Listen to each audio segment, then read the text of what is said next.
Madame la ministre, Monsieur Balanant.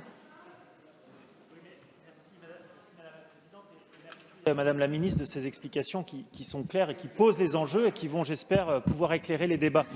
Je voulais juste répondre à mon collègue Le Fur, qui a, dans son intervention, certains éléments de raison. Oui, il faut être très vigilant, et oui, quand nous mettons en place un champ offshore, il faut que tout ça se passe très bien. Mais pour que ça se passe très bien, il ne faut pas dire des mensonges non plus aux Français. Monsieur Le Fur, est-ce que vous mesurez à peu près 1,70 m. Donc quand vous êtes sur la plage d'Erquy, la ligne d'horizon, elle est à 4 km,7 m. Quand vous êtes, la ligne d'horizon, oui, la ligne d'horizon, c'est Pythagore. Quand vous êtes avec votre taille de 1,70 m, elle est à 4,7 km. Les éoliennes offshore, non, on ne va pas plus loin. On va plus loin si on est au-dessus, c'est-à-dire que si à 30 mètres, effectivement, à 30 mètres de haut, vous commencerez à voir les éoliennes. Un jour où il fait beau, il fait même très beau. Donc, arrêtez de faire peur aux gens avec cette vision. On le sait aujourd'hui, il y a des très bons sites qui simulent la visibilité, et on n'aura pas les éoliennes, comme vous le dites, visibles de façon permanente. Elles seront très très rarement visibles d'Erquy. Sur la plage, en tout cas jamais, puisque la ligne d'horizon, je vous le rappelle, 4,7 km. Voilà, c'est tout. Arrêtez de dire n'importe quoi. Faut pas mentir. Et les éoliennes au large du Cap Fréhel, qui est un peu plus près encore que Erquy, elles sont à 16,3 km. Bon, Monsieur Balanant, juste une remarque. Lorsque le député prend la parole, il s'adresse à l'ensemble de l'hémicycle. Non mais, quand vous dites à Monsieur Le Fur, arrêtez de dire n'importe quoi, vous ne vous adressez pas à l'ensemble de l'Assemblée, vous vous adressez nommément à Monsieur Le Fur. Voilà, donc c'est juste pour resituer le sens de nos interventions. Monsieur Le Fur, précisément. Merci Madame la Présidente. Alors, m'adressant à l'ensemble de l'Assemblée, je ne répondrai pas à mon collègue Balanant, mais simplement je lui ferai remarquer qu'on voit bien au-delà de 4,7 km. Mais si, les gens s'en sont parfaitement rendus compte ces derniers jours, puisqu'il y a un bateau qui effectue des travaux, il n'y arrive pas d'ailleurs.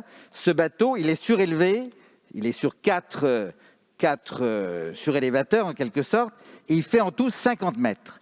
Eh bien, on le voyait de la côte partout. Et les éoliennes feront 207 mètres. 207 mètres, on les verra en permanence. Alors, Madame la ministre, pardonnez-moi, vous êtes ministre de l'Environnement, donc logiquement, vous devez combattre les pollutions. Il y a eu sur ce chantier 3 pollutions. Je vous ai interrogé sur cette question. Vous avez trouvé un nouveau concept qui est la pollution biodégradable. Ça n'était pas sorti encore, mais il faut être prêt aux nouveautés, on le savait bien. Deuxièmement, vous êtes également la gardienne de la biodiversité. La biodiversité sur ce site, ce sont des dauphins, ce sont des marsouins, ce sont des oiseaux de mer, c'est la coquille Saint-Jacques. La coquille Saint-Jacques qui n'est pas pêchée, qui est de fait cultivée par nos pêcheurs, qui ont veillé à la préservation de cette richesse, qui se sont imposées des règles très contraignantes. Et vous allez tuer des essaims entiers de coquille Saint-Jacques. J'emploie le mot essaim à dessein, puisqu'on a parlé tout à l'heure des abeilles. Donc vous allez être confronté à une difficulté majeure. Enfin, Madame la ministre, vous nous dites qu'il faut lutter contre le blackout. Mais les éoliennes, c'est l'inverse. On sait bien que la production d'électricité, elle est occasionnelle.